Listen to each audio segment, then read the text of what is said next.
situation. You got the Packers hedging with the Steelers. You know me. I hit the felt, I gamble. That's the type of guy I'm rolling it with the Packers. I like them. The Super Bowls have actually been good to me. The Big Four doesn't tell you, but the Giants, the Saints, but I think the favorites actually get it done this year. I love the fact the game's being played on carpet. This year, it's going to be the Karma Bowl. The Pittsburgh Steelers are going to get what they deserve. A big loss to the Packers. I love the situation with Aaron Rodgers. Me and Sansoni, we got the props of Jordy Nelson. I think they're going to exploit their secondary. Pittsburgh is a very, very good team. They'll get theirs a little bit, but Green Bay's defense, they can shut down that offense, guys. Remember, 14th in offense, Pittsburgh. That's the problem. I don't think they're going to have good times moving the ball against that Packers D. I can see Big Ben making a couple mistakes in the game. Give me the Packers to win between 7 and 10 points, guys. Well, here's the thing, Cam. I agree with you on the pick. I will say this. The Steelers, they have what it takes to shut down the Packers running game. But that would be nothing new for Green Bay. This is a Packers running game that was ranked among the worst in the league all season.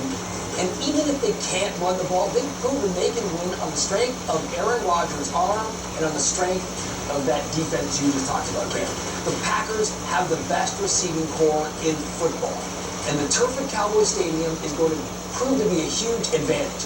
If Troy Polamalu is completely healthy, I might even be leaning toward the Steelers.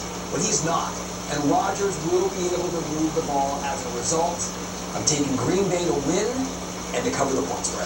I feel alone here, and I understand that You like me in the regular season. I understand that you two have ridden Aaron Rodgers from the start of the season. You both picked the Packers to win the NFC at the start of the season. You both own A-Rod and the Packers in each of their 3 playoff wins and covers. And Rodgers has not only made you look smart, he's made you a lot of money. I'm not saying he's Tom Boo and you guys just bought tickets to his seminar, but you may be a little biased here. Just a tiny bit biased, because you've ridden them for so long, you know? A little bit, but I really believe in not only Tom Bruce seminars, but in Aaron Rodgers' ability to move the ball against the Steelers. Tom Bruce said it. Depressed real estate, man. Hey, look at my 7-car garage. Look at my girls. Look at my yacht. You know where depressed real estate is? It lives in the NFC. All year long, we've been saying that the NFC is vastly inferior. In fact, just 4 weeks ago, there was a line on the Super Bowl that had the AFC favored by 3.5. So I'm supposed to believe waltzing through a weak conference has created a 6.5-point swing. I'm not buying. I'm not going to the seminar because Rodgers hasn't faced a defense anywhere close to the steel curtain. We all saw how he struggled against the NFC's best defense in the Bears twice in the last 5 games. If you don't remember, 1 touchdown, 3 picks, and a total of 31 points. In fact, the last time he faced the top 5 defense was Week 8 against the Jets. The Packers scored just 9 points in that game, and if that's not enough, guys, I roll with experience. The Packers have just 2 guys on their team that have ever played in the Super Bowl. The Steelers have 25. They won that game 9-0. The Jets didn't score 1 on their defense. This isn't the Jets offense. This isn't Mark Sanchez. This is a Super Bowl winner, a 2-time Super Bowl winner. The experience is great, but the 25 guys they've got on the team that have been in the Super Bowl also gives me a little hint that they're getting a little older.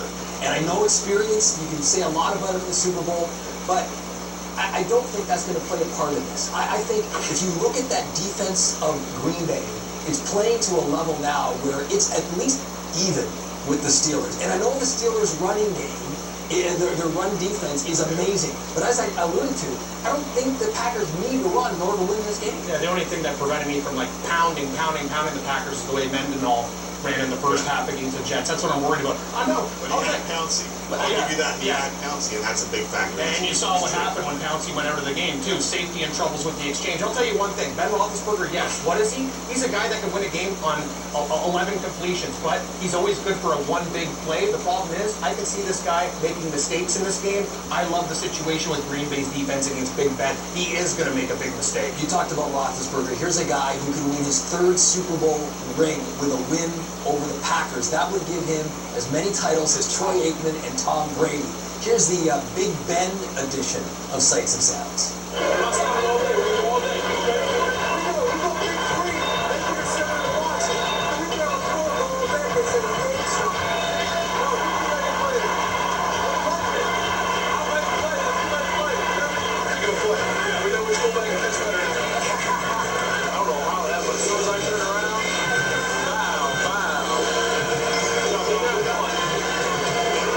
As soon as I turned around, there was nothing I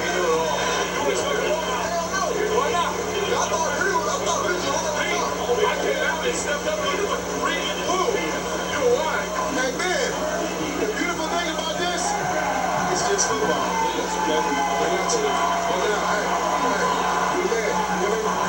Do what you do. When you got flushed out, what was the coverage you saw? Well, there's actually 4 seats, so make sure you try to see it. That safety is inside. Up there, we're inside. Go. Why don't you celebrate? They can't hold me that many times, it hurts. They get all big and hit me in the head. That's what we wanted. I was looking inside the whole time. I was looking inside the whole time when I saw a fight. Who was that? Is that Chan? Oh, yeah, sitting inside and bit hard inside. Looking inside, you bit inside. Oh, you want to go over and come down this way? Yeah, I threw a soft enough that it wasn't. Hey, and they say Willie's the fast one. You would not have got away from that, I promise. This is our new fight. This is what we preach about all the time. We go as far as you want to go.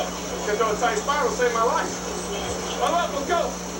Hey, remember, it's our ball or nobody's. If I go up top, so backs left, H fly, 81 step, hold the left turn on water. He go to half back pass. I said, gun, bunch right. Hey. That's how you get in. Right. Hey. That's how you run the ball, son. That's a great job. You gotta know when we get first down, it's over. Hey, more important now than ever is to secure the ball, okay? I don't care if we lose 3 yards, we don't fumble the ball.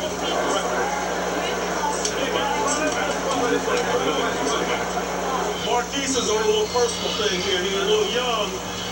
Keep him with us, okay? Yep. I talked to them all at halftime. Thank you. Let's move forward. 2 goofers, all right? Let's go. Put it down. Let's move on. Everything's done. All right, 0-0. First drive is right here. Let's go. Let's go. Tell it. Let's go. Let the emotion go. Play within yourselves. Let the emotion go, okay?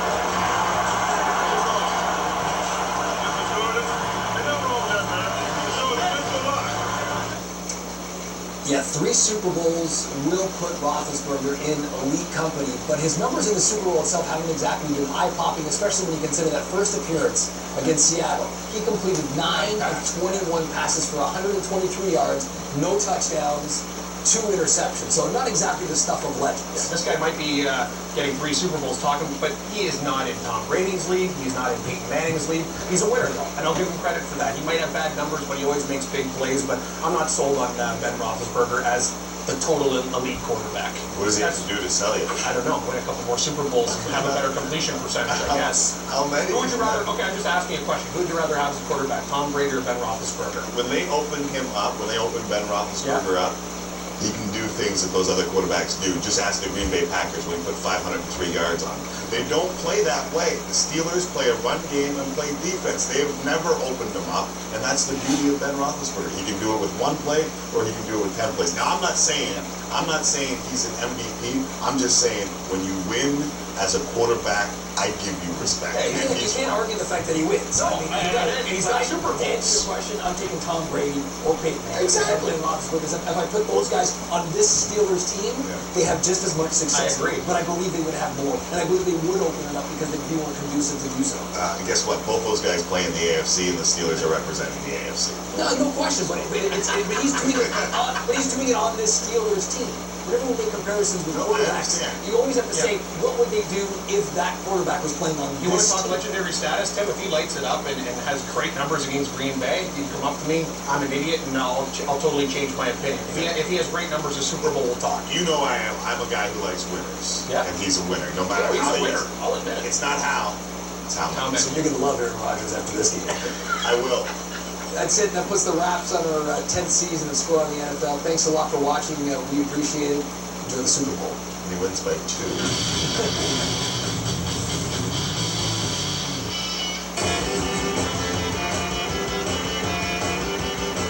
Hello, friends, and welcome to the Friday edition of 24 Hours and 30 Minutes. I'm Tim McCall. Now, we're about to get you set for Super Bowl 45. In fact, today's show was supposed to be all about the Super Bowl, but too much happened last night, so let's talk about it, starting with the Magic, who got LeBron-minated. Now, another hit in the NHL has drawn the ire of the people who hand down the laws. And yes, our world-famous countdown to kickoff is here. In fact, this is the Super Bowl of countdowns to kick off. That's all now on 24 and 30.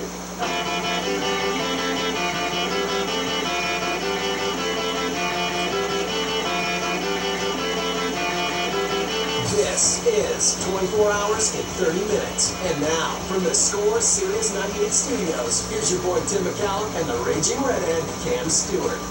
Too many sports, too little time, Cam Stewart. Tim, how you doing? Throwing off here on this Friday afternoon. It's, 24 minutes. You're gonna have to be pretty quick. Cam will proposition you in mere moments as we get you set for Super Bowl 45. But first, let's talk about some LeBronation.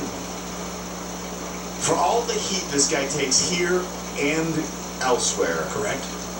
he's still unreal. And he's embracing the bad guy role. He's Razor Ramon, Chico.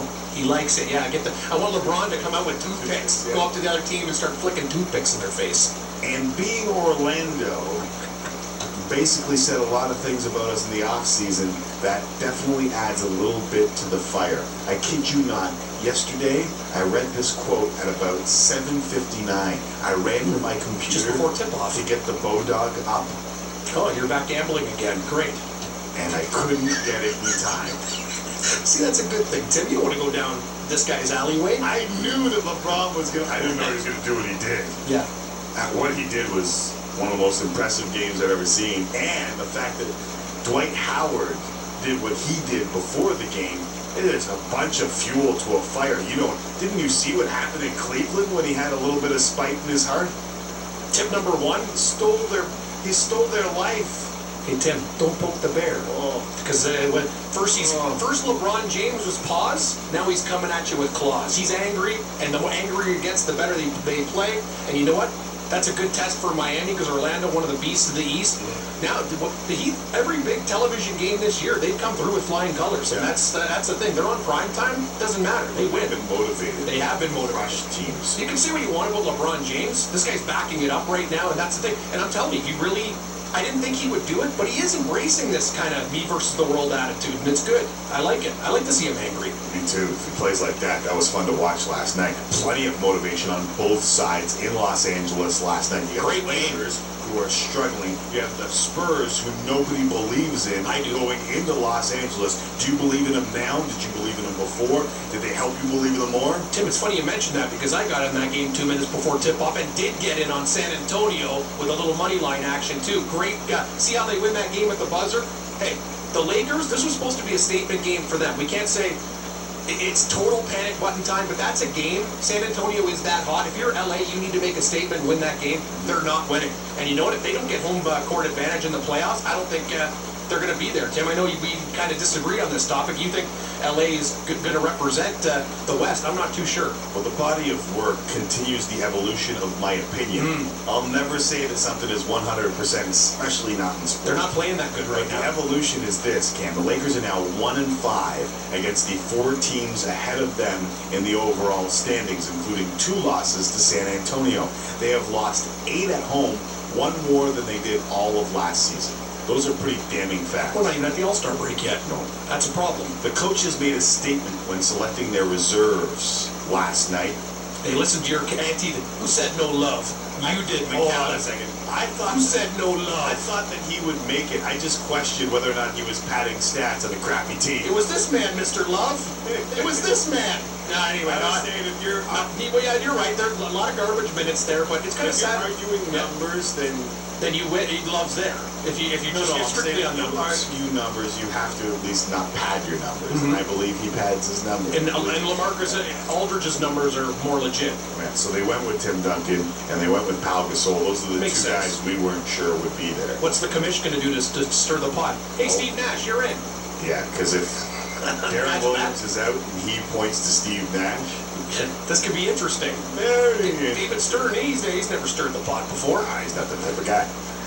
After 3 fights in the first 4 seconds, the Bruins and Stars got real interesting after that. Bruins Stars. Where's this rivalry come from? Well, they Why do these remember- guys hate each other? Yeah, they got memories. Last time they played each other, I think it was 175 penalty minutes, and then this time, Claude Julien said that he looked at the starters, and what happens in the NHL is the away team fills out their starters, hands the game sheet to the home team fills out their starters. Well,